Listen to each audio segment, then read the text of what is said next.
Pakistani model, Gulkara, अदाकारा और मेज़बान मथीरा ने chairman Pakistan Peoples Party Bilawal Bhutto Zardari की तारीफों के पुल बांध दिए और कहा कि बिलावल में एक अजीम लीडर बनने की तमाम तर खुसूसियात मौजूद हैं।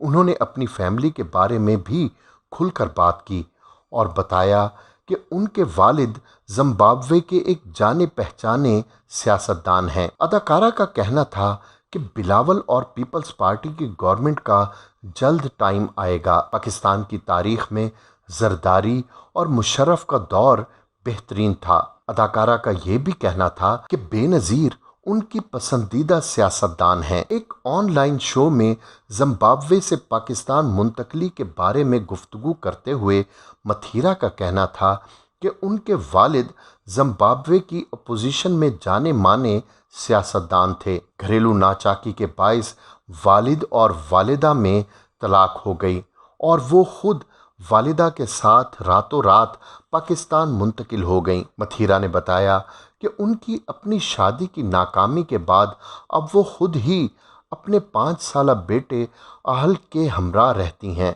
बेटे के नाम के मायने मथीरा ने अजीम शहजादा बताए। उन्होंने कहा कि मैं बच्चे के कैरियर के हवाले से खुद गर्जी का मुजाहरा करने की कायल नहीं। बेटा बड़ा होकर अपने कैरियर का खुद इंतखाब करेगा। मथीरा ने इंस्टाग्राम स्टोरी पर बताया कि किस तरह उन्हें उनके रंग और वज़न की वजह से शर्मिंदा किया जाता है, यहाँ तक कि ख़वातीन उन्हें रंग गोरा करने की इंजेक्शन तक लगाने का मशवरा देती हैं। मथीरा ने लिखा, मैंने महसूस किया है जब मैं पूरा लिबास पहनती हूँ तो लोग मुझे शर्मिंदा करेंगे। मुझे मेरे रंग की वजह से शर्मिंदा किया गया। क्या हुआ अगर मेरा रंग ब्राउन यानी गंदुमी है? मुझे मेरे रंग और वज़न की वजह से शर्मिंदा किया गया। हमारे माशरे के साथ मसला क्या है? हम क्यों लोगों को ज़हनी तौर पर इतना परेशान करते हैं कि वो अपने हवास खो बैठें? ये सही नहीं है। ख़वातीन मुझे मैसेज करती हैं कि मुझे रंग गोरा करने के इंजेक्शन लगवाने चाहिए। हालांकि मैं ये इंजेक्शन लगवा सकती हूँ, लेकिन मैं गोरी नहीं होना चाहती। मैं आज़ादाना तौर पर ज़िंदगी बसर करने वाली एक गंदुमी रंग की सेहतमंद लड़की हूँ और मुझे मेरी रंगत और जिसामत पर फ़ख्र है। मथीरा ने नाकदीन को मशवरा देते हुए कहा, अपने काले दिलों पर तवज्जो मरकूज़ करें और अपनी मनफी सोच को ख़त्म करके अपने दिलों को सफ़ेद करने की कोशिश करें। ज़िंदगी बहुत छोटी है, रहम दिल बने। वाज़े रहे कि चंद रोज़ कबल भी मथीरा ने उनकी जिसामत पर तनकीद करने वाले और उन्हें प्लास्टिक कहने वालों को जवाब देते हुए कहा था कि वो जैसी भी हैं अपनी जिसामत से खुश हैं। उन्हें बार बार ताने देने की बजाय लोग अपनी ज़ात पर फोकस करें और उन्हें प्लास्टिक कहना बंद करें। मथीरा ने इंकशाफ करते हुए कहा था कि उन्होंने कोई सर्जरी नहीं करवाई, बल्कि उन्हें हार्मोन्स का मसला दरपेश है, जिसकी वजह से उनकी जिसामत बाज़ हिस्सों से बड़ी हुई नज़र आती है। बॉलीवुड के भाईजान यानी सलमान खान की शादी कब होगी ये कोई नहीं जानता। फिल्मी दुनिया में कई अदाकाराओं के साथ उनके रिश्ते के हवाले से काफ़ी बातें हुईं। संगीता बिजलानी, सोमी अली, ऐश्वर्या राय और कतरीना कैफ के साथ उनकी डेटिंग की खबरें काफ़ी मौजूए बहस बनी, लेकिन बात शादी तक कभी नहीं पहुंच सकी। लेकिन क्या आप जानते हैं कि सलमान 1990 में एक अदाकारा के साथ 7 फेरे लेकर घर बसाना चाहते थे, मगर ऐसा ना हो सका। एक ज़माने में क़यामत गर्ल के नाम से बॉलीवुड में मशहूर जूही चावला के सलमान खान बहुत बड़े फ़ैन थे और उनसे शादी करना चाहते थे। उस दौर में जूही चावला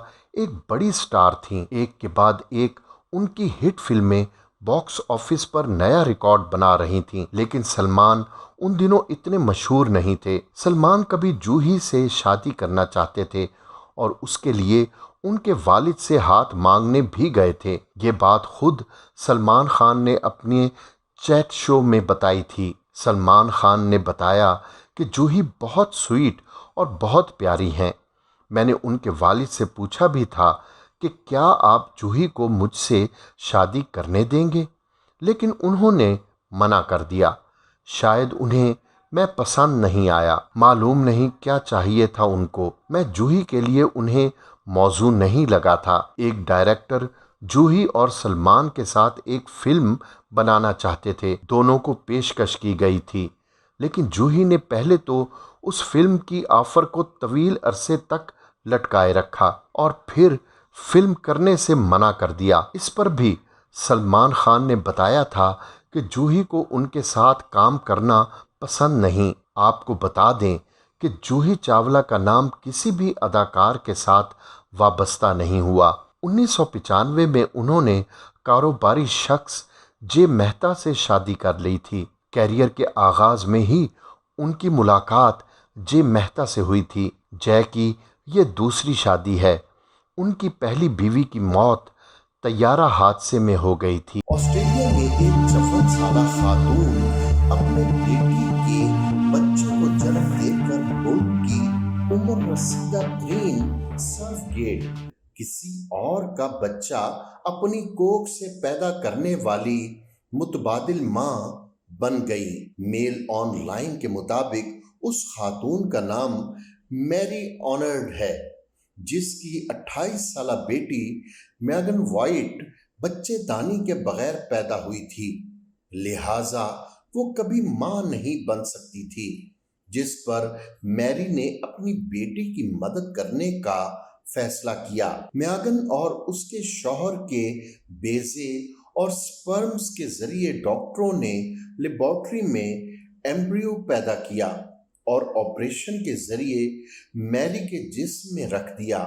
میری نے اپنے اس نواسے کو اپنے پیٹ میں رکھ کر پرورش کی اور گزشتہ دنوں اس کے ہاں اس بچے کی پیدائش ہو گئی۔ سرجری کے ذریعے پیدا ہونے والا یہ بچہ مکمل صحت مند ہے۔ میری آنرڈ کا کہنا ہے کہ میری بیٹی نے ایک کینیڈین سرفگیٹ کے ذریعے ایک بیٹی پیدا کی تھی، جو بدقسمتی سے 5 ماہ کی عمر میں ہی انتقال کر گئی۔ اس کے بعد میری بیٹی بہت افسردہ رہنے لگی تھی، کیونکہ اسے لگنے لگا تھا کہ اب اس کا ماں بننے کا خواب کبھی پورا نہیں ہوگا۔ اس پر میں نے اپنی بیٹی کی اس پریشانی کو دور کرنے اور اس کے بچے کو جنم دینے کا فیصلہ کیا۔ ڈاکٹروں نے مجھے میری عمر کے سبب متنبع کیا، لیکن میں ہر حال میں اپنی بیٹی کی مدد کرنا چاہتی تھی۔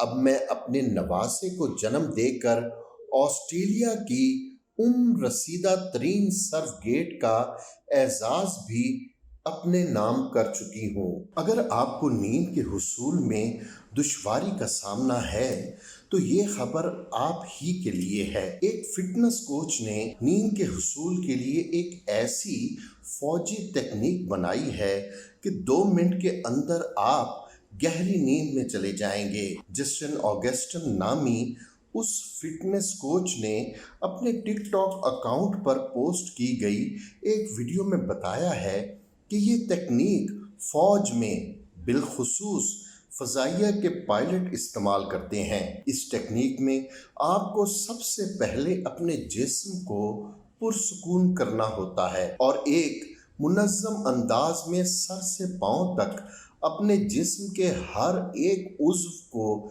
شٹ ڈاؤن کرنا ہوتا ہے۔ جسٹن آگسٹن بتاتا ہے کہ سب سے پہلے اپنی پیشانی کے مسل سے شروع کریں، اس کے بعد آنکھوں، رخساروں اور جبڑے کے مسلز کو ریلیکس کریں اور اپنی سانسوں پر توجہ دیں۔ آپ اس سے نیچے جائیں اور گردن اور کندھوں کو پرسکون کریں، پھر بازوؤں، ہاتھوں اور انگلیوں کو اور اسی طرح پیروں تک تمام اعضاء کے مسلز کو پرسکون کرتے جائیں۔ پیروں کے انگوٹھوں تک جسم کو پرسکون کرنے کے بعد اگلا قدم یہ ہے کہ اپنے جسم میں سر سے پیروں کی انگلیوں تک ایک گرم لہر کو دوڑتے ہوئے تصور کریں۔ اب گہری سانس لیں और उसे आहिस्ता आहिस्ता बाहर निकालें। अपनी छाती, पेट, रानों,